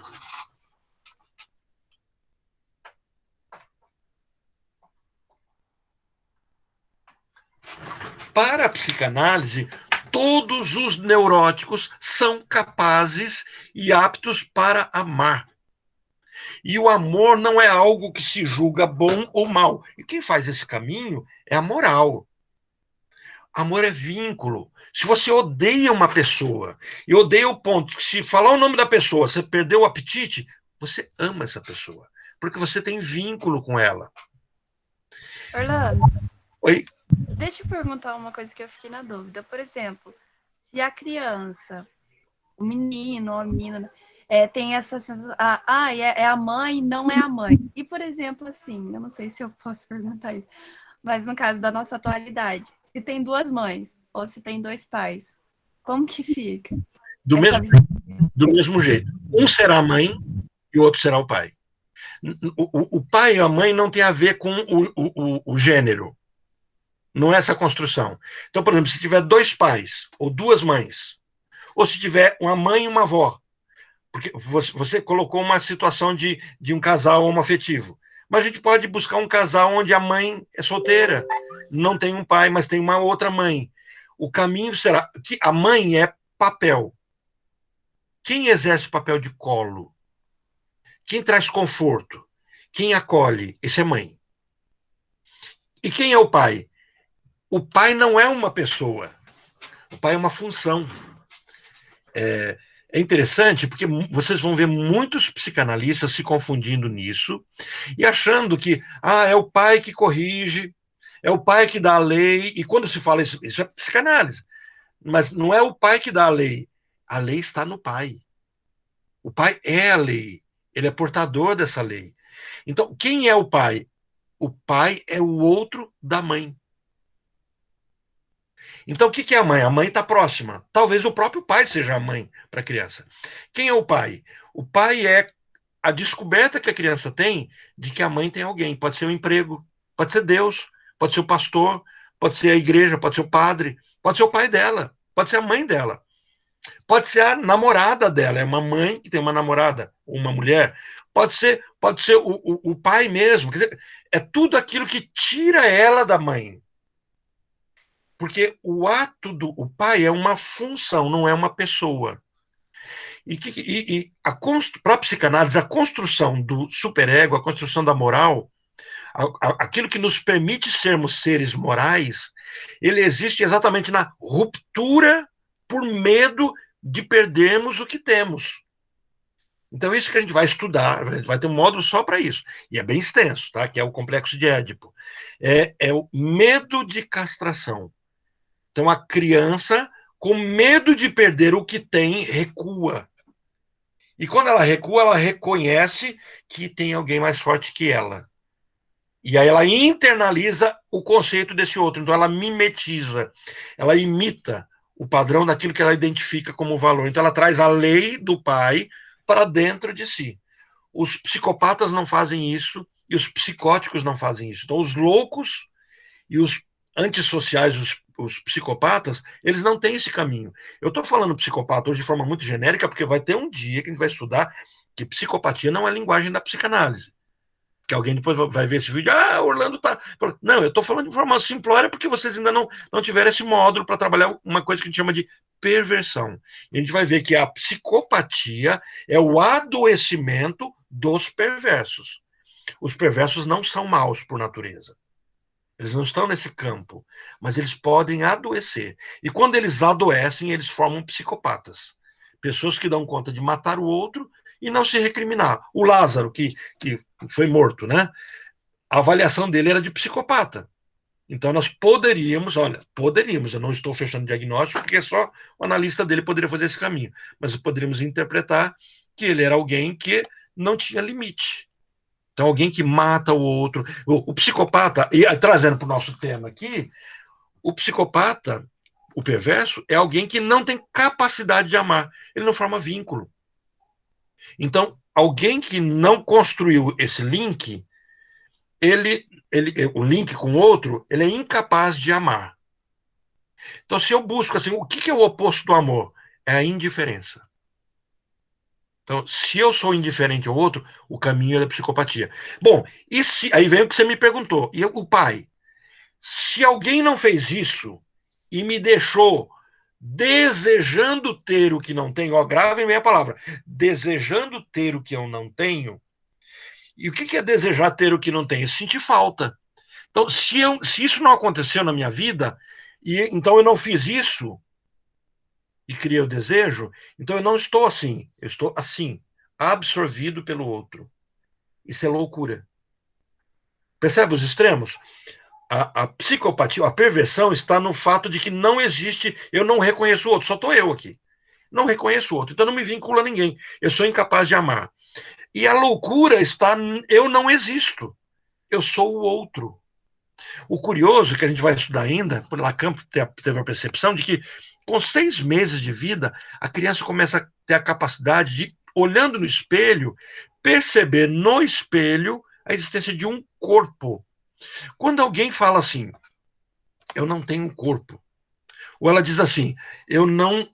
e aí vem, Rafael, aquilo que você ficou com um pouquinho de receio de perguntar, e se podia perguntar, claro que pode perguntar. Né? A psicanálise não tem medo de discussão sobre questões de gênero, porque ela não faz julgamento sobre isso. Alguns falam assim, mas a psicanálise faz uma análise da homoafetividade machista. Quem fala isso nunca leu psicanálise. Eu estava numa palestra lá na UEL, com o pessoal do mestrado, uma palestra maravilhosa, Maíra Bonafé, era professora, dando psicanálise familiar. Então, assim, um excelente curso. Se um dia vocês verem na UEL eles dando esse curso, pagava uma taxa de inscrição só, né? Muito bom. E aí vem uma pessoa, um dos mestrandos, e ele começa a falar da psicanálise, ele fala, eu não gosto, ele é homoafetivo, fala, eu não gosto de Freud, porque Freud era muito machista. Eu não falei nada, primeiro porque eu não ia comprar uma briga, eu não sou louco, né? Eu brinco de ser louco, mas louco não. E a minha vontade de falar assim, você nunca leu Freud, você pode ter lido sobre Freud. Mas primeiro, Freud nunca diminuiu o homoafetivo, nunca. Nunca diminuiu nem o heteroafetivo. Ele não entrou nesse mérito. E ele só explicou como surge a hetero e a homoafetividade. Ele não disse o que é o certo e o que é errado. Então, assim, a psicanálise é muito livre em dizer assim, que o homoafetivo é alguém com a paixão X por alguém, eu não vou antecipar, isso é emoções das próximas das outras aulas, né?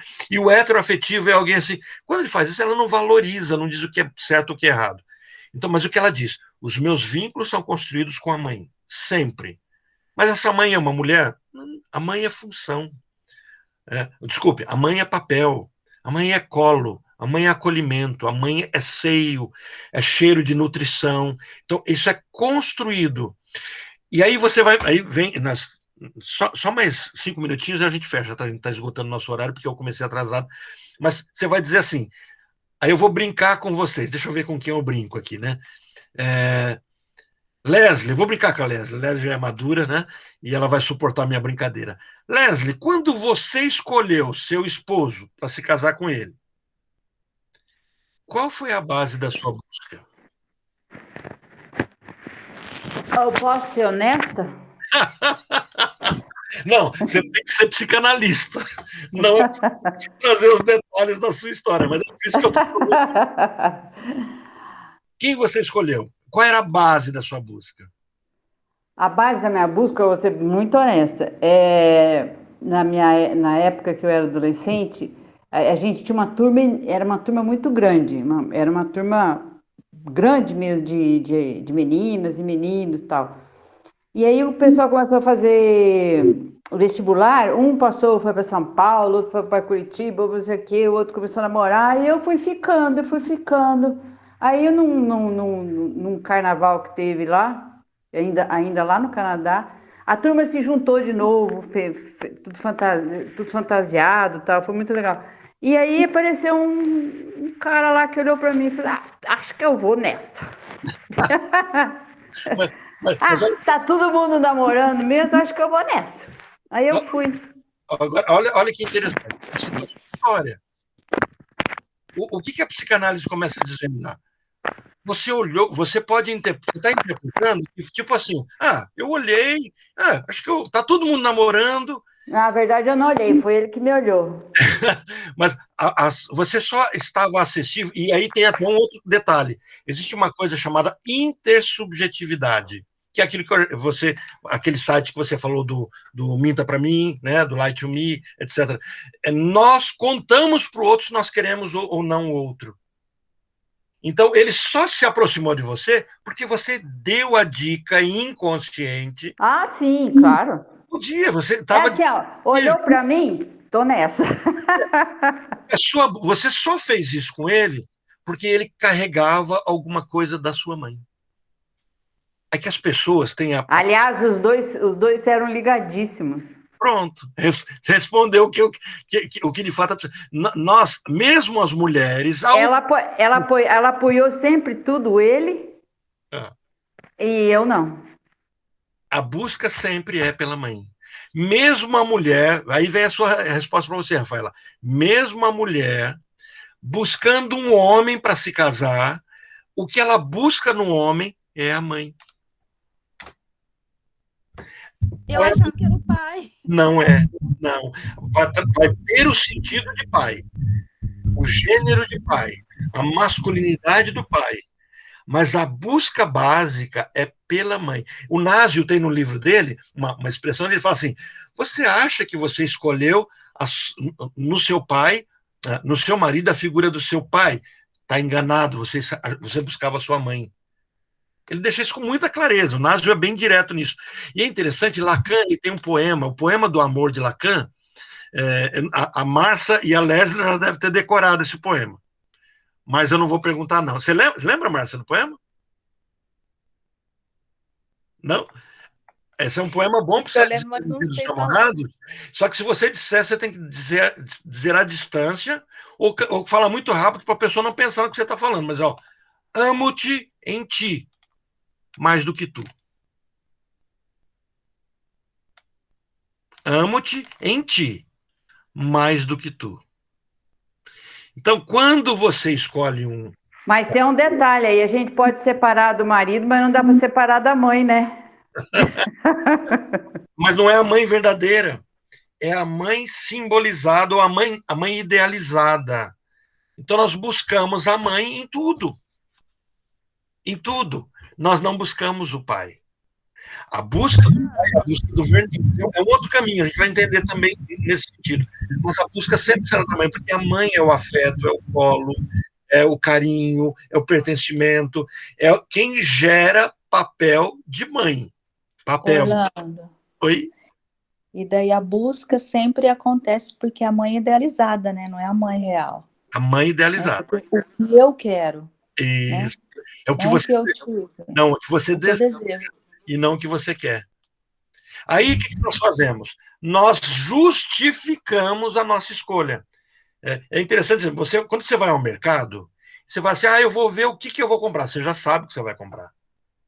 Tá tudo lá, você vai lutar para não comprar tudo que você deseja, para justificar, para tornar racional suas escolhas. E é isso que gera angústia. Então, quando alguém se aproxima da outra pessoa e ele fala, mas eu não quero gostar dessa pessoa, ele já gosta. Então, ele só está lutando para não gostar. Isso que gera angústia. Então, assim, a psicanálise, ela é o famoso estraga prazer. Quando você fala assim, não, eu fui enganado. Ninguém engana ninguém. Nós sabemos de tudo. A questão é que nós não queremos saber o que sabemos. E aí isso gera na gente o sofrimento. Então, na semana que vem, se vocês puderem dar uma lida, nós estamos na página 31, acho que, do livro. Página 31. Então, o sentido sexual dos nossos atos. E o primeiro ponto que a gente pode pontuar aqui é de, olha, vou fechar do último parágrafo, a última frase do último parágrafo, do primeiro parágrafo. Basta alguém cometer um lapso para logo sorrir, né? É aquilo que, desculpa, é a primeira frase do segundo parágrafo. Mas que é o sentido? Que vem a ser o sentido de um ato. A significação de um ato involuntário reside no fato de ele ser o substituto de um ato ideal. Quando eu faço uma escolha, eu estou substituindo a escolha já feita, de uma ação impossível que em tempos absolutos, quer dizer, num tempo que não está no tempo, é absoluto, é sempre presente, né? Deveria ter se produzido, mas não ocorreu. Quando o psicanalista interpreta ou desvenda a significação de um sonho, por exemplo, que faz ele não mostrar que o sonho, como ato, é o substituto de um outro ato que não veio à tona. Então, quando você sonha que você já deseja. Então, se você sonha que você deseja, você sabe o que você deseja. E aí isso vem, é tão interessante isso que Freud vai dizer assim, quando você sonha, você sabe a interpretação do sonho. Mas você chega para a pessoa e fala assim, interpreta o seu sonho, a pessoa, não sei interpretar. E Freud fala, sabe. E ele traz provas para isso. Nós sabemos o sentido de todos os nossos sonhos, só que nós não sabemos que sabemos. Nós sabemos o porquê de todas as nossas escolhas, só que nós não sabemos que sabemos. Nós fingimos esquecer para nós mesmos. É confuso, aparentemente, isso. Por isso que o primeiro capítulo foi inconsciente. Quem sou eu? Eu sou exatamente aquele que eu não conheço. Eu sou o estranho. Eu sou aquele que eu não reconheço no espelho. Por isso, o texto O Estranho. Eu vou mandar para vocês o texto Estranho para vocês lerem. Era para ter mandado semana passada, eu me esqueci, mas eu vou ver se eu mando. Hoje eu não sei se vai dar tempo, mas eu mando para vocês amanhã. Tá bom? 3 minutinhos, se vocês quiserem perguntar alguma coisa. Tereza, Oi, Rafael. O nome do filme que você falou no começo, eu esqueci. Baker Motel. O Motel Não, Baker. Esse daí eu assisti. Da Glória Pires. Nise, o coração da loucura. Tá. Nise, o coração da loucura. Ok? Do filme eu coloco o trailerzinho na sala de aula para vocês verem. Todos estão conseguindo lidar bem com a sala de aula, estão conseguindo pegar o material, acessar o material e os vídeos? Tá bom? Gente, boa semana para vocês. Agora não está mais frio, né? Está fresquinho já. Acabou o frio aí, Adriana? Ainda está aí. Não, aqui. Eu não sei, ó o segredo. Não vou sentir frio, né? Estou com aquecedor nas minhas costas. Mas está um pouquinho, está mais calorzinho. Gente, muito obrigado. Desculpe o atrasinho que eu tive, né? Mas realmente eu fui obrigado a atrasar, não foi desleixo, não. Vejo vocês na semana que vem. Até a semana que vem. Tchau. Tchau, gente.